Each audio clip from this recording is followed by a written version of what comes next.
In terms of the agenda, I'll hand over to Louise Singleton in a moment, and she'll be running through the introduction to the scheme. And then Sam Hales will be talking about the application process, then handing back over to Louise to talk about the assessment process, and then back to me to talk about the support available to applicants. And then we'll finish up with a Q&A. So I'll just hand over to you, Louise. Right, thank you very much, everyone. Hi, I'm Louise Singleton. I'm the HNES Programme Manager at GemServe. And so I'm going to talk you through a little bit about the background to HNES and what it involves, and then we'll go into a bit more detail about how the round 6 assessment process will work. So next slide, please. So this just gives an overview of the heat network transformation programme that has been set up by the Department for Energy Security and Net Zero. So back in 2013, there was a report written by the Committee on Climate Change, which basically said that in order to meet our 2050 net zero targets, we would need to increase the amount of heat being delivered through heat networks from 2% at the time in 2013 up to 20% by 2050. So the Heat Networks Transformation Programme was set up to support that ambition. It started with the Heat Networks Delivery Unit, and that was an internal government department to support predominantly local authorities at the time with looking at developing new heat networks. And then in 2018, the Heat Network Investment Project was launched. So that was to support the building of new heat networks. And that has now closed for new applicants for funding, although the projects that were funded at the time are still, in some cases, under development and being delivered.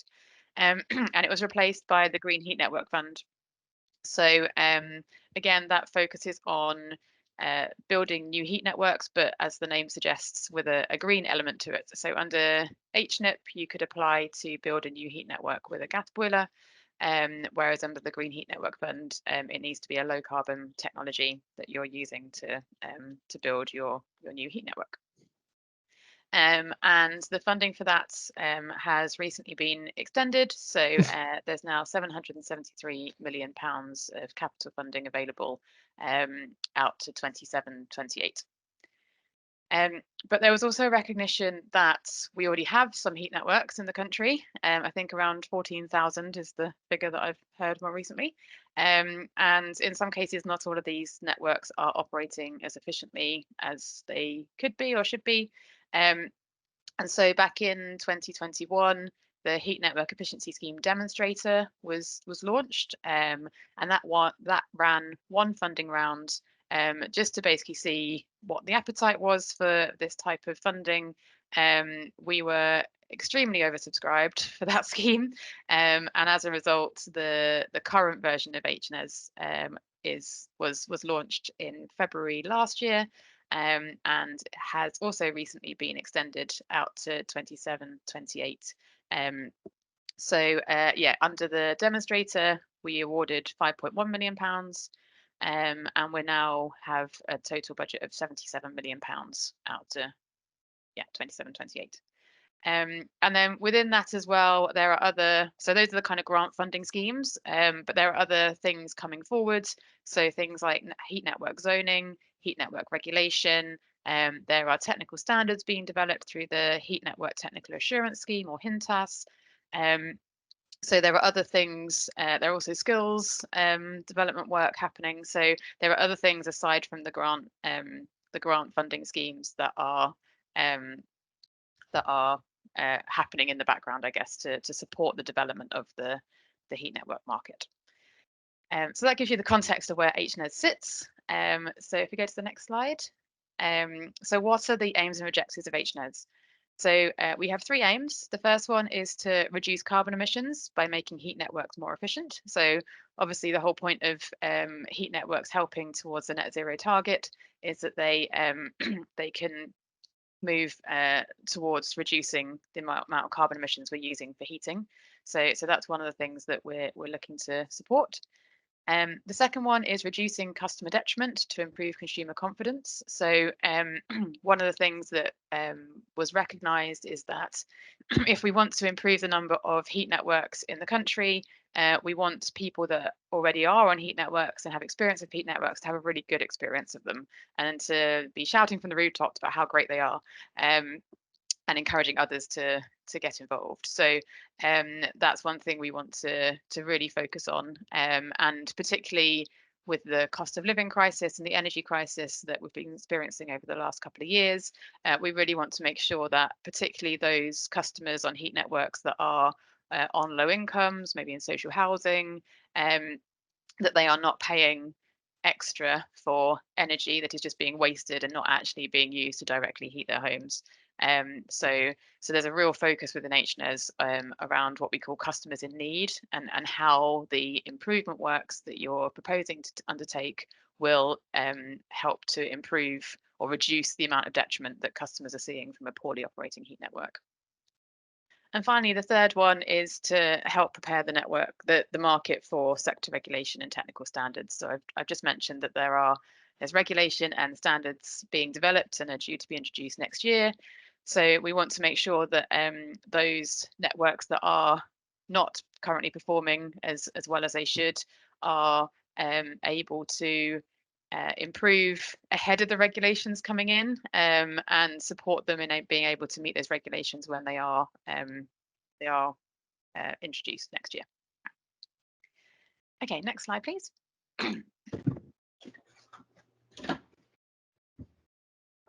Okay, so what funding is available? We have two pots of funding. We have our revenue grants and our capital grants. So on the revenue side, this is full funding that's available to employ a third-party organisation to undertake an optimization study. So this is basically looking at your heat network, helping you understand how it's currently performing, where it's performing suboptimally, and what measures you could potentially install to improve the efficiency of the heat network.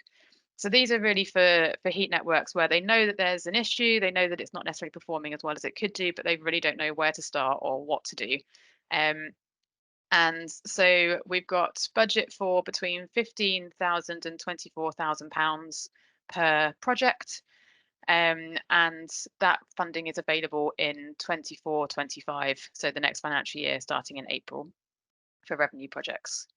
On the capital side, so this is to actually install the measures that will help improve your efficiency. This is part funded, so we can provide funding up to but not including 50% of the eligible measures. So this means that there needs to be a match funding element. So we will require your organisation to put up more than 50% of the costs to implement the measures. And this is where we've recently received our additional funding. So we now have £75 million available up until the financial year ending in March 2028. So within round 6, we've just released our new application forms, and within that you'll be able to see that you're able to apply for funding in financial year 24-25, so starting in April, and also the following financial year 25-26. We haven't yet opened up the following financial years, predominantly because we think by this point, this early on in those 2 financial years, that most capital projects would be able to deliver within those sort of 18 to 20 months that they would have from finding out they've been successful. But also you are able to spend your match funding after your grant funding. You don't have to spend them at the same time. So if it did need to extend into the following financial year, it would be possible to use your match funding to do that extension. And then in future funding rounds, we will be issuing updated application forms where we do open up the following financial years. If you're applying for financial year funding in 2 financial years, it's worth noting that you must spend the funding you've been allocated in each financial year in that financial year. You can't roll the funding over if if there's delays to the project, for example, unfortunately the funding is allocated in the different pots for those financial years, and it's not possible to transfer them across. So it's just worth being aware of that and conscious of that when you're completing your application forms, and yeah, making sure that you're being realistic about when you think your project's going to be delivering. Okay, next page, please. So in terms of who can apply, so we are supporting existing district heating networks or communal heating systems. So yeah, district heating or communal are both fine, but it needs to be existing and it needs to be operational, because we want to improve heat networks that are already out there and working. The heat networks can be in England or Wales. And in terms of organisations that can apply, it's basically kind of almost anyone and everyone, really. So public sector, private sector, third sector, education, healthcare, charities. I think I've got a slide later on that shows who we have funded to date. So there's a broad range of organisations. So yeah, it's quite broad in that sense. But in terms of the organisations who are the people applying, we need them to be legal entities, so you can't be an individual person, and you must have authority to sign off on investment decisions for the heat network. So it could be the owner of the heat network, it could be the operator of the heat network. You basically just need to be able to sign off on investment decisions. So from a revenue perspective, that's because we want to make sure that there is someone is seeing that report with the view to then maybe putting up some money to implement the recommendations coming out of the report. And from a capital perspective, because there is this match funding element, we want to make sure that that much funding is available, and that the people who are responsible for improving the network are aware that an application is being submitted and they are committed to providing this match funding. So so that's the requirement for the organisation who applies. In terms of funding rounds, so we have 3 funding rounds currently, but we've only got 2 closing dates for those at the moment. Round 8 is still to be determined. But our next funding round closes on the 22nd of March. We'll go into this in a bit more detail later, but in order to submit an application, you need to have a SharePoint space set up dedicated specifically for your project. And we ask that you request a SharePoint space no later than the week before the closing date. So that's the 15th of March for round 6. You can do that just by emailing hnes@gemserve.com.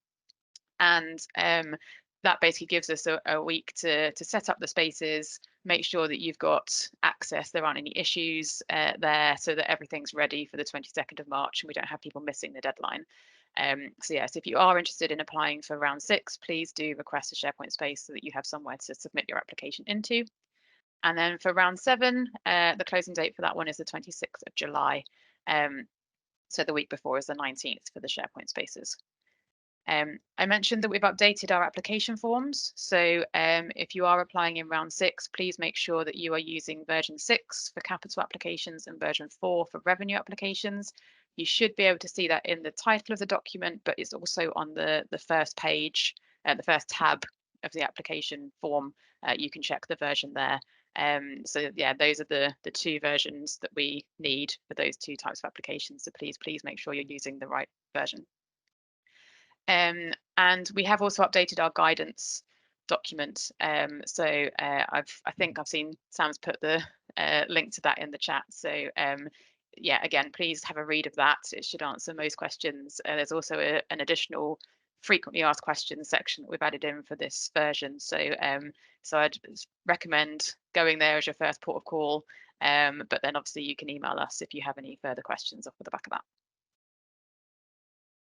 Okay, so what's actually eligible for HNES funding?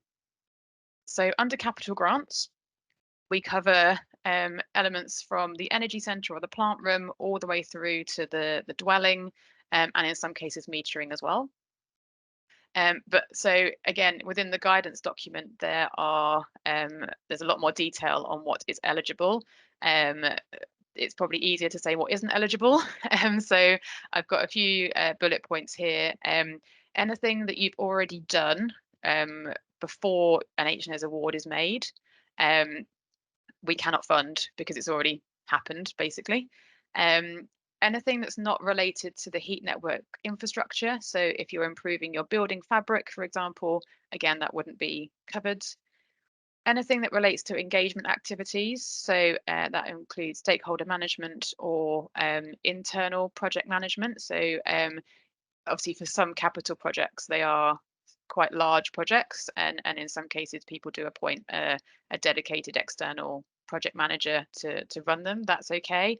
It's if you are just putting someone who's already part of your organization onto this project to manage it, we wouldn't be able to fund that. And then looking at sort of the different categories more specifically, in the energy centre, we are not able to fund replacement of primary heat generation source. So if you're looking to switch out your gas boiler, for example, we're not able to fund the actual replacement of the gas boiler. We can fund things like upgrades to pipework, insulation, other things within the plant room, but actually replacing the primary heat source is not eligible. And then within the tertiary systems, we are not able to fund replacing pipework from the HRU, for example, to the radiators, or the radiators themselves, or any other heat emitters that you have within the buildings and dwellings. So within tertiary systems, we can fund things like TRVs or sort of more smart controls within the dwellings, but actually the pipework and the heat emitters cannot be included. And then under metering, finally, anything that is a legal requirement under the heat network metering and billing regulations, we cannot fund because it's a legal requirement on you to do anyway. So there isn't government funding available to comply with your legal requirements. Under metering, we can do things like sub-metering or anything that kind of goes above and beyond the regs, the requirements under the regs, or if you're exempt from the regs, or you've done your cost check and it says that it's not financially viable to install the meters, then again, under that instance, we could possibly fund some metering as well. So so that's why that's included. And then for revenue grants, within our guidance for applicants documents, we have included an outline specification of what we expect an optimization study to include. So have a read through that. That's basically what you should be, if you're engaging with a consultant, you should be asking them to include as part of their deliverables. Things that are not eligible, again, anything that's commissioned or incurred before the application or before the funding is confirmed. Any internal staffing around project management, again, can't be included. And anything to do with construction, operation, or maintenance of a heat network. This is solely a kind of report to identify areas of improvement. It's not to actually implement any of the recommendations. That's what the capital funding is for. If we go to the next slide. So just to give you a bit more detail on what a optimization study should include, we have two work packages. So the first one is to essentially understand the baseline of where your network is currently. So so how is it operating? In some cases, you may not have data or meters available to provide you with this information. So one thing we can fund is temporary metering to support you in gathering the data to produce this baseline. And we'd like to see there does need to be a site visit as well. So your consultant needs to have been to the heat network itself and seen it. This is not a desk-based study. It needs to be, there needs to be some physical viewing of the heat network. And what we'd expect to see as an output of this is some data capture or analysis. So that, again, that might be information you provided to the consultant or that the consultant has gathered through temporary metering and their site visit. A baseline of the network performance and KPIs. So currently, how much fuel is it being used? What are your flow and return temperatures? What are your carbon emissions? Things like that. And then an analysis of how the network is performing. So that gives you your baseline. And then under work package 2, which is on the next slide, this is where we're then looking at, okay, we know how your network is operating now, but what measures could be taken to improve the efficiency of the heat network? And we would want, as part of that, the consultant to provide quantified costs and impacts of these different measures or packages of measures that could be installed. So the idea is that at the end of it, you have a clearly defined path for how you can improve your heat network, and you can use that as a kind of business case to go and find some capital funding, potentially submit a capital application as well into HNES off of the back of that. So within that, we would require what we call a techno-economic analysis. So a spreadsheet that the consultants have pulled together that shows you the kind of workings and understanding of how they've come to your costings, and that should be editable so that you can play around and tweak it if you need to. And then at the end of it, you should have a clearly defined package of measures to and the idea of how much that will improve your efficiency as it is at the moment. Okay, so the next slide I think just gives a few. So yeah, so at the end of it, you should have a project report, you should have a summary site visit, you should have your techno-economic analysis spreadsheet, and then we'll talk a bit more about monitoring and reporting at the end. But there is a tab on your monitoring and reporting return that you need to complete, which gives a kind of summary of your outputs from your study. And then finally, an optional thing is a capital grant to take forward the capital works if you want to. Okay, so just to give you a bit of an idea, as I said, HNES has been running for a year now, so I wanted to give you a bit of an idea of what we've done in that year. So we've funded 167 heat network projects, and we've awarded over £28.5 million. And there are over 32,000 residents are now benefiting from the studies and the capital works that have been funded. So like I said earlier, whole range of sectors, local authorities, housing associations, charities, private sector, health sector, education sector. So a real breadth of different organisations have been supported through the scheme. A couple of examples of some of the funding that's been awarded for capital projects. So upgrading pipe work. So whether that's in the energy centre or the primary or secondary networks. Improving insulation, or in some cases installing insulation where it doesn't exist currently. Updating controls, replacing or repairing HRUs within dwellings. Improving water quality issues, reducing leaks. So a whole range of different things have been funded under the capital project. So that's just giving you a flavour of some of the things that people have applied for. And yeah, there was the map there just sort of shows the spread of where the projects are. This is just a summary of our round 4 successful projects. So there's a link at the bottom here to our webpage that shows you the press release. So we've issued press releases for 4 funding rounds so far. So that gives you more detail on the projects that have been funded, and particularly for capital works, the type of works that have been funded as well. So if you're interested in understanding a bit more about the projects that we've funded, I recommend you visit our website and have a look at our press releases, because that will give you a bit more detail on those projects. But yeah, in the last round, we awarded 3.5 million to 25 heat networks, supporting over 5,500 residents. Okay. Next slide. Right, I'm going to hand over to Sam. Sorry, that was quite a lot of me talking. I was going to say, I think there's a few questions for you off the back of your section, okay. Louise. I've been answering some. Okay. And I All think right, you crack on, because I'm conscious of time, and I'll see if I can reply to some of them in the yes, while I'm typing.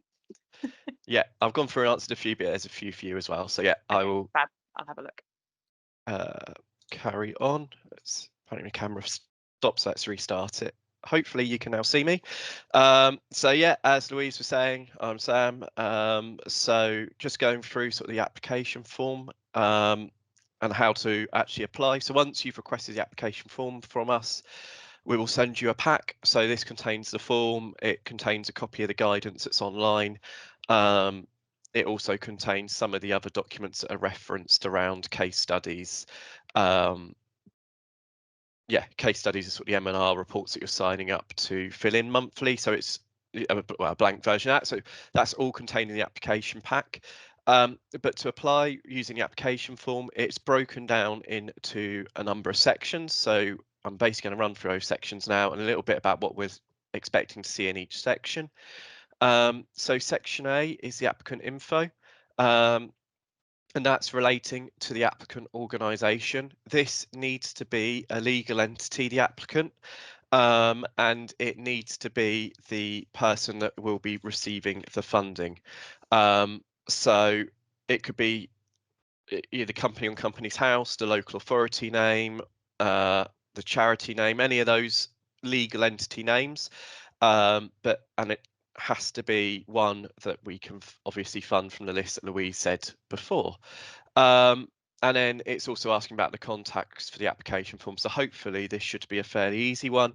It's worth pointing out if you put a different application to the one that you want funded in the application info tab, it leads to a lot of confusion down the line. So please do make sure that that is correct. Tab B, project info.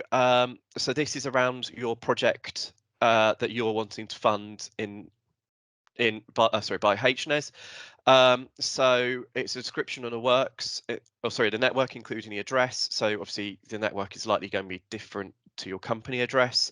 And then things around the characteristics, as it says there, around dwellings, the amount of customers in need, the sort of regulatory side. So has it got heat trust registration? Have you notified under the heat network metering and billing regulations?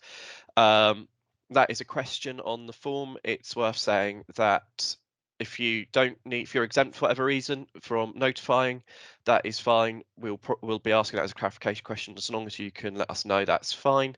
If you do need to notify, we will be asking evidence around that, and if not, it would be down the line as a condition of funding that you need to do that. So please make sure that you are having a look at that, basically metering and billing regulations, and make sure you answer that question correctly.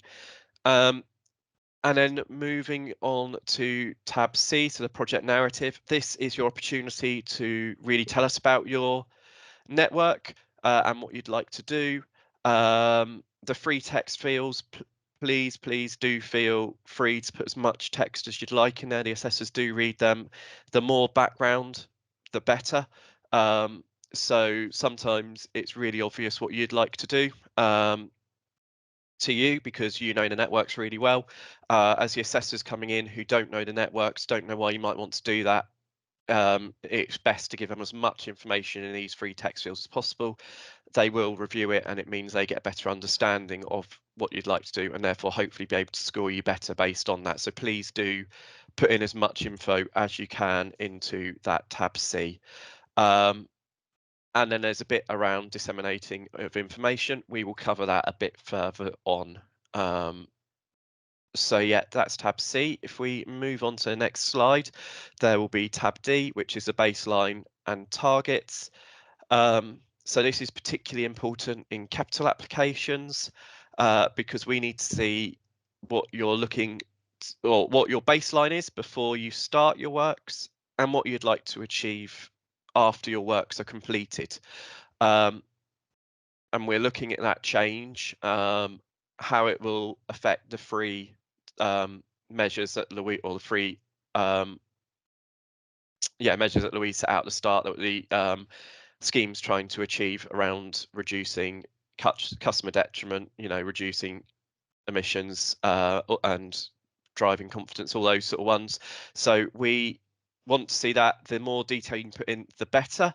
However, we are aware that especially some of the older projects might not be able to necessarily answer all these. So the more you can answer, the better. If you're able to calculate the answers as well from other data, please do that, but outline how you've done that so that the assessors know how you've calculated it.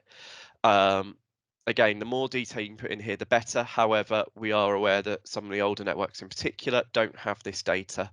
And again, if you don't have lots of it, it might be worth doing things like a revenue study before you do a capital study. So that is tab D. Moving on to tab E, this is where you're asking for the amount of money that you'd like in grant funding and telling us how you're going to do the procurement. So please, it's broken down into different sections. Please try and be as clear as possible what each section is for. As we've said before, for capital works, we can fund up to, but not including 50%. So up to 49.9% we can fund. So please make sure that in that table you are putting in the right figures. If you go over 50%, the percentage figure should go red for you automatically. But please make sure you're doing that. Obviously, with revenue, we're able to fund 100% within the suggested ranges that are in the guidance. And again, it's a really important question on there around irrecoverable VAT. If you can recover it through normal processes, please don't put VAT in the application form. If you cannot cover it, we are able to cover VAT again with the same grant funding percentages, but please only put the VAT in if you can't recover it down the line. And then finally, tab F is the confirmations tab. So this is agreeing to the declarations on the back, but also it's confirmations that you're uploading the supporting evidence, which is required. So if we move on to the next tab, I should be able to talk about the supporting evidence in a little bit more detail. So we've broken it down into revenue and capital here. What I'm going to do is start on the revenue side. Because a lot of the supporting evidence is the same between revenue and capital. However, capital's got a little bit more. So I'll start with revenue and then we'll build off that. So for revenue grants, evidence of the application costs. So this is most likely going to be a quote from consultants around how much it's going to cost to deliver the works. And again, if it was capital, it's around the different quotes that you're going to get to deliver the works. For revenue, it's an assigned letter or letters confirming, and then you've got a list of things down there. So it's around supporting the application, the match funding if relevant. So obviously for capital grants, you have to match fund. Revenue, you don't necessarily have to, but you might choose to. And if you're going to choose to match fund, we need supporting evidence of that, that you accept the monitoring and reporting requirements, and the confirmation of any other subsidies relevant to the project. An outline of the project program is crucial so that we know that you're able to draw down the funds in the timeframes that you've said you're going to, so the financial years. And then the complete AP1A form. So this is a form that is basically asking for your bank details and a few extra details around your company. Again, this is in the application pack, that form. So moving on to sort of the capital side of things, on top of what we've listed for revenue, there is evidence around the targeted benefits. So how that's talking about how you've calculated them or how you've got them, all those side of things. Again, there is a lot of detail around what's expected in the guidance, so please do read that. This is just sort of the headline of what's required. The sign letters, as we've run through before on the revenue side, obviously the difference here is the match funding one is definitely required because we can't fully fund the capital grants. A summary of the programme of works, again, is additional this side. The AP1A form, as we've had before, and where applicable, the confirmation evidence around the metering costs relevant to the heat network metering and billing regulations. So moving on from supporting evidence, I've said we'd come back to it. So this is around the submitting multiple applications. So we've broken it down into a couple of things, which is submitting multiple applications from the same organisation in the same round. at the top, and the bottom part is around doing it over different rounds. So if we start at the top, so this is where you submit multiple applications for the same funding round. If they're for revenue grants, the applications need to be clear how the networks differ. So these, we've obviously got a list there. So this could be around engineering, design or operation, different, suboptimal performance or indicators of customer detriment. So it's around that, why are they different, and justifying why multiple studies are needed and the learnings can't be shared. If the networks are deemed similar or the same in terms of those metrics that we've gone through, and you can't say why the learnings can't be shared, it may be that we're only able to fund one revenue study per organisation, because the idea is you're able to disseminate the information across your portfolio. For capital works, its consideration should be given to whether the capital works are similar in nature, and if lessons can be learned and efficiencies made by running them subsequently rather than in parallel. So it could be that in capital works you want to do one network and then the other, so that your learnings from the first one can be applied to your second one. So again, considerations around that should be considered before you put the application in. And then moving to the bottom line of the table, it's submitting applications one round after another. So for revenue grants, if you've already had a revenue grant and you're looking to do another one, it's trying to explain, or you need to explain to us why, or sorry, how the learnings from the previous studies have been used and why they can't be used on this new study. Again, it's trying to make sure that study goes as far as possible. And then for capital grants, it's explaining how lessons learned from your previous capital grant and the works that you've already done can be incorporated into a new application where applicable. So any learnings that you've had from the first lot, how are you applying them to the second lot of grant funding? So that is sort of the guidance around multiple projects. As I say, there's a lot of detail in the guidance, and as it says at the bottom, we do encourage capital applications from heat networks that have previously been awarded revenue funding. So the idea is if you've got revenue funding, hopefully you're able to take the recommendations from that revenue funding, that optimization study, hopefully you're able to take them and submit them as a capital grant. And then hopefully that capital grant will will reflect what should have happened, what the revenue grant's saying you can be achieved. So final bit from me, to submit the application, as Louise has already said, we have SharePoint spaces. So she's already highlighted, please ask them by Friday the 15th of March.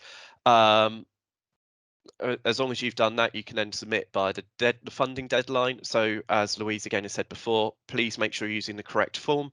The current versions are version 6 for capital and version 4 for revenue. If you are using old versions, please email us and ask for the new versions. They are fairly similar, but there's some additional questions on the new versions. And if you submit an old version, our first thing we'll do is come back to you and ask you to update it to a new version. So please do check and make sure you're using the current version. Please express interest for either the next round or any future rounds, giving us some information around what round and the funding values. We'll ask some additional questions when you get in contact with us, just so that we can keep an eye, we can then offer out support if needed and make sure that we're including you in any important information that's coming up for those rounds.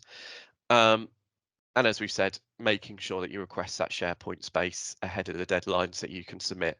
Once you do submit your application into the SharePoint space, please do make sure that you email us at hnes@gemserve.com. Let us know the application number, which is the name of the SharePoint space that you will have.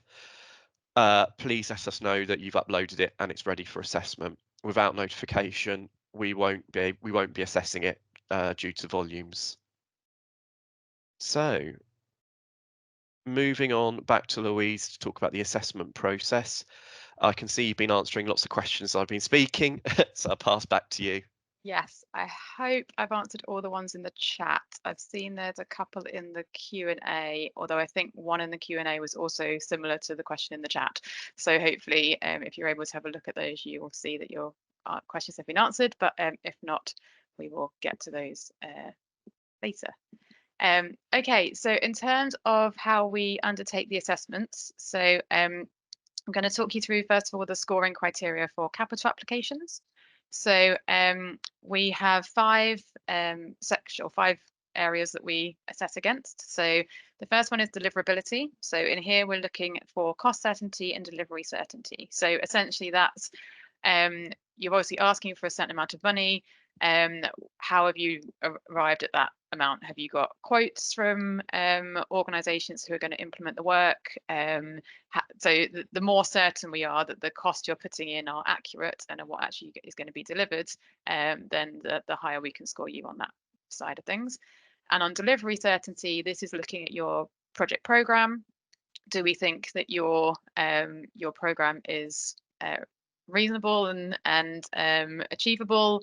Do we think you can deliver within the financial year that you're asking for funding for? Do we think you've considered everything that you would need to do to deliver the project you're proposing? So how confident are we that the project you're proposing can be delivered in the timeframes that you're suggesting? And then the next one is around network performance improvement. So we're looking at what we think, so basically looking at your baseline currently and then your target figures for what you expect to be able to achieve from implementing your project. So for example, how much do you think or do you expect to be able to reduce the cost to the operator of delivering heat to the end customer? How much do you expect to improve the network efficiency? How much do you plan to reduce unplanned or outages or interruptions? So obviously that has customer detriments to that. So what are the impacts of your project basically on gas and electricity savings, and what's the quality of the supporting information? So obviously you're providing us with target figures. So how have you arrived at those target figures? What's your rationale for saying we think we can reduce our gas consumption by 5%, 10%, 50%, whatever it is? How have you arrived at that figure? So where people have undertaken revenue studies previously or optimization studies, whether that's through HNES or elsewhere, that's the kind of sort of supporting evidence, I guess, that we would be looking for to understand, okay, someone's come in, they've undone or they've undertaken all this analysis and they've arrived at this outcome. So it's not a requirement to have undertaken a revenue study to submit a capital application. And it doesn't have to be an HNES funded revenue study if you've done one, but just having that kind of having undertaken that review of your heat network and why you then think that the measures you're suggesting are going to achieve the improvements you're proposing, that's the kind of supporting evidence that we're looking for. If we go to the next slide. So the other three, we have a section around project narrative. So as I said, we've got our first objective is around carbon emissions reductions. So what's if you can provide a bit of information about how your project is going to help us achieve objective 1. And then we also have our objective 2 around customer detriment. So again, how are the measures and the outcomes that you're expected to achieve from your project going to help us to with our objective 2 with reducing customer detriment? So the more you can wax lyrical about what your project is going to achieve and how it helps us to achieve our objectives, that's your project narrative. That's your sort of free text box to although I think it is capped at about 10,000 characters. 10,000 characters. So you can't go on forever, but yeah, the more detail you can provide, the better.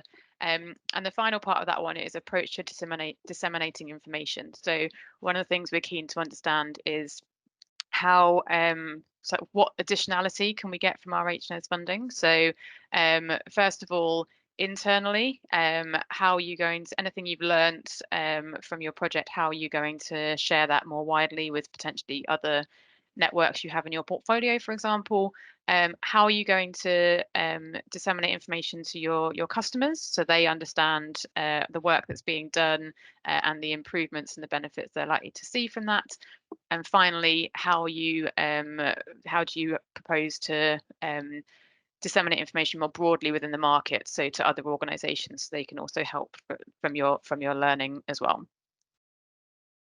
We then have a value for money. Oh, sorry, go back one, Christina.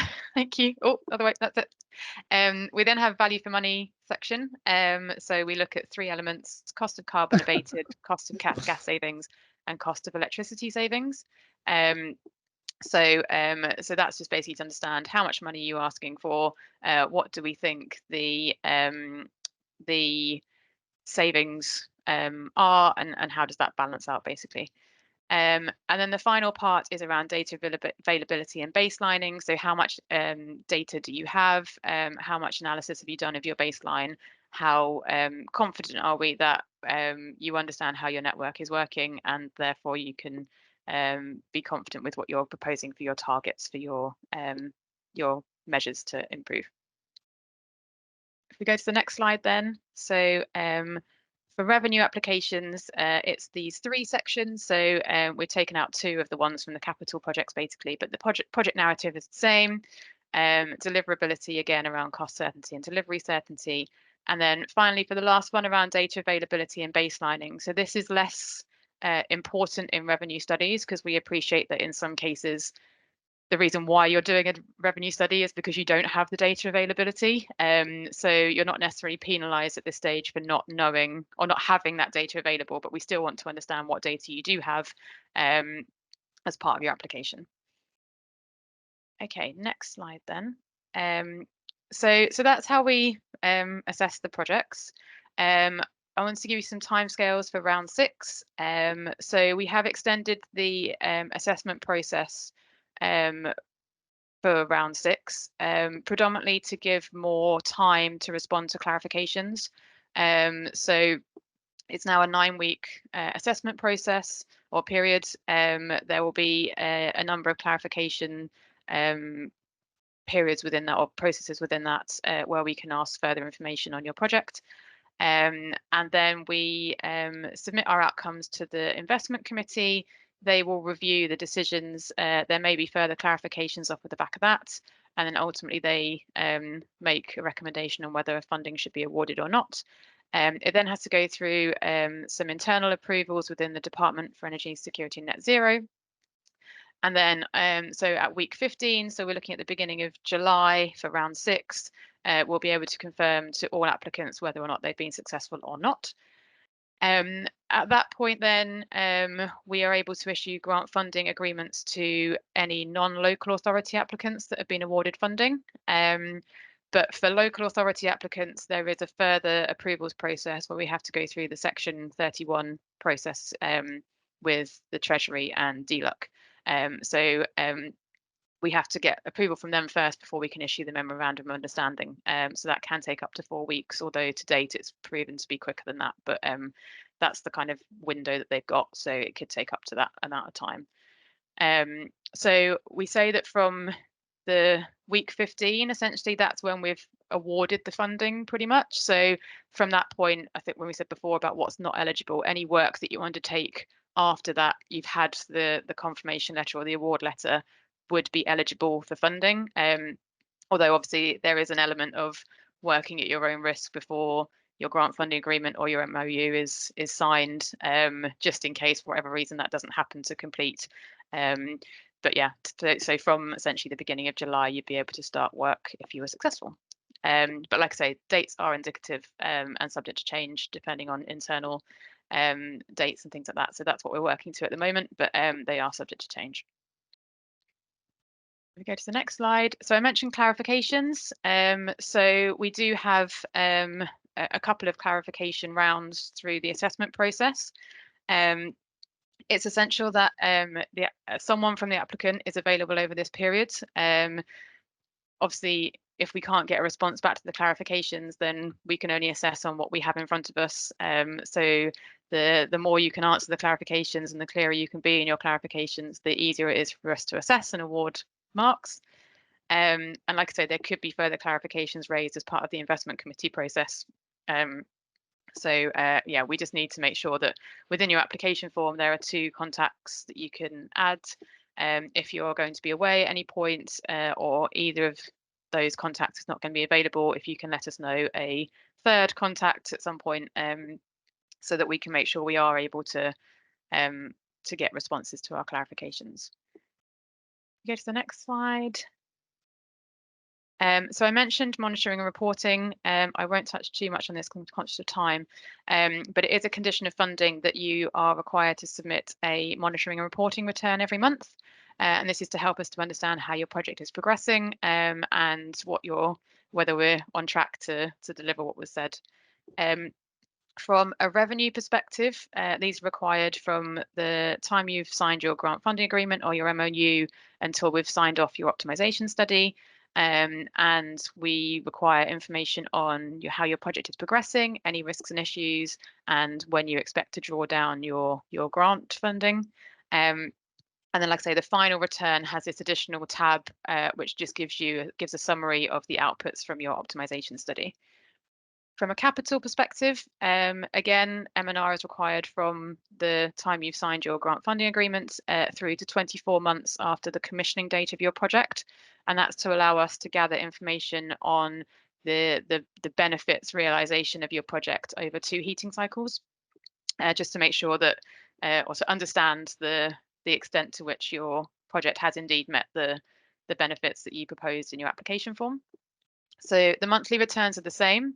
But the quarterly returns are, this is where we basically ask you to, we take your benefits information from your target information from your application form, and we ask you to then report monthly on, or for 3 months against your baseline, so we can see how your project is improving as a result of your funded measures.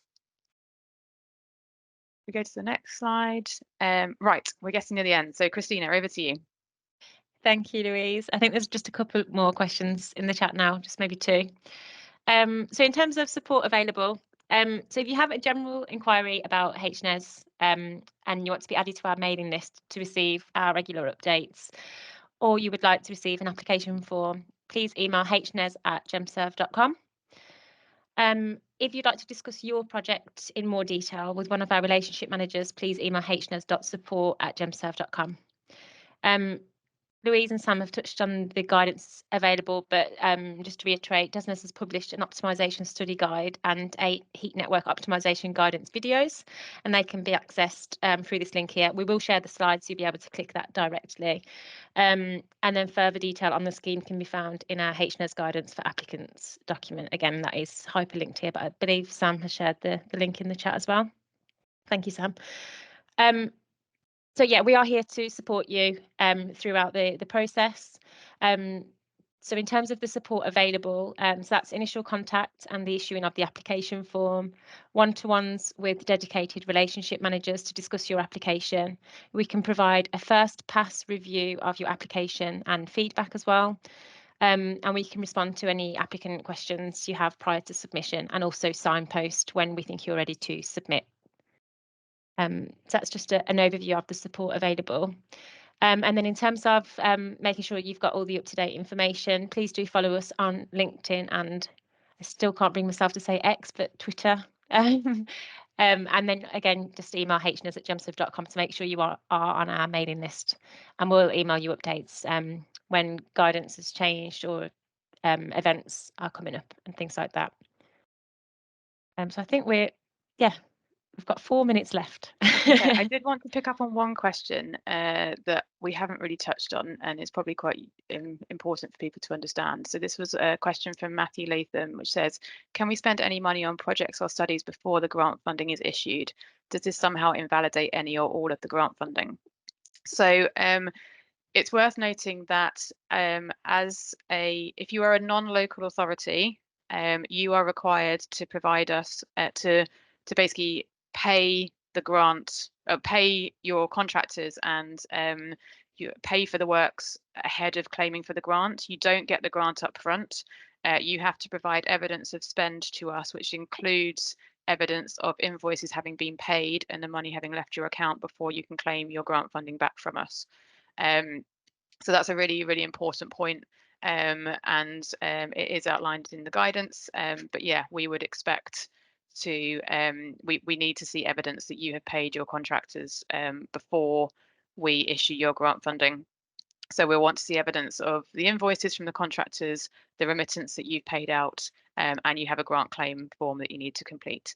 It's slightly different for local authorities. They are able to claim the funding upfront without having evidence of spend. However, there's clawback mechanisms within the memorandum of understanding should the funding not be spent, and we will require evidence of spend at the end of the project, particularly around grant for capital projects where there's match funding. So slightly different processes for the two applicant types, but yeah, particularly if you're a non-local authority, you are required to spend the money upfront before you can claim your grant. You do not receive your grant upfront before the work takes place. But I guess the additional part to that is, yeah, if you undertake any work before the award letter is issued, then this would not be funded. So yeah, so that was one that I wanted to touch on. I'm hoping that we've answered most of the questions. I've seen there was a question around a couple of questions, I think, around the weightings on the scoring. These aren't published predominantly to avoid gaming and fraud. So it's not something that I can answer particularly, as yeah, they're not made available to projects to know how we weight the scoring. There was another question. Is the scoring weighted in a way that would disadvantage NHS organisations? How is this prioritisation practically applied? So yeah, so as I said, one of our aims is to support customers in need, and so if you do not have customers in need, either because you're a private organisation and your customers are not financially vulnerable, or you're a university or a hospital or someone like that, you are not unable to apply to HNES, but we would prioritise projects that have significant numbers of customers in need over other projects that don't, basically. So that is one of our aims of the scheme. We want to be reducing customer detriment for those that are particularly financially vulnerable. So yeah, so that is one of our criteria, and people will score better in that section than potentially NHS organisations would. But equally, there are other that's only one element of the scoring. It might be that your particular project scores really well on value for money or carbon emissions or things like that. So it doesn't necessarily mean that you wouldn't be funded. So it's just part of the scoring. But yeah, it doesn't rule you out from applying or mean that you wouldn't get funded. It's just that each round is competitive and we score against the other projects that we receive. So it just depends on what we receive within each funding round as to how you rank, basically. I'm conscious there are a few more questions. Someone's asked, will the Q&A be sent along with the slides? We have had quite a lot of questions this time, so yeah, I think we will be able to pull something together to send out as well. Yeah, I think we can write it up and anonymise them and then maybe send them out, so everyone, even if they couldn't attend, has access to them. Yeah, fabulous. Okay, I've gone through the chat and just seeing if there's any Q&A. I think there's one that hasn't been answered from Mike on the Q&A. Oh, we've seen that one, sorry. Yeah, Mike. 32 minutes ago, about where potential recommendations are outside the scope of HNES would fund. Giving some examples, would you expect these to be costed in the same way as items which would be yeah, within so I think scope? that question was asked in the chat as well. Was it? By Okay. Maria around, yeah, so basically if you're producing an optimization study, the optimization study isn't meant to only focus on HNES funded measures. It's meant to be a standalone document that your client can use to install all measures that would be suitable to improve the efficiency of the heat network. Now, if they then decide to apply for HNES funding for the eligible measures, then that's up to them. But yeah, the optimization reports are not meant to solely focus on HNES measures. They are there designed to, the idea is that they are able to help heat networks, particularly with regulations coming in future, to understand how they can improve their networks to meet regulations. And they may have their own internal funding available to be able to support improvement. So ideally, we want to be able to inform heat networks as how they can get as efficient as they possibly can do. So all measures that would be useful to improve their networks, their efficiency, should be included in that optimization study. Like I say, if they then decide to go ahead with just the HNES eligible application measures with a capital application, that's brilliant, that's fine. But yeah, the revenue study should not just focus on HNES eligible measures.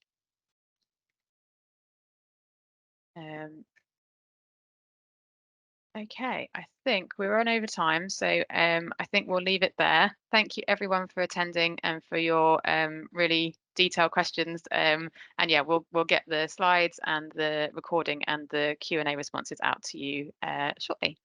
But yeah, if you are interested in applying for round 6, please make sure you are using version 4 for revenue applications and version 6 for capital applications, and please email hnes@gemserve.com if you want to request a SharePoint space, or if you have any other questions about HNES.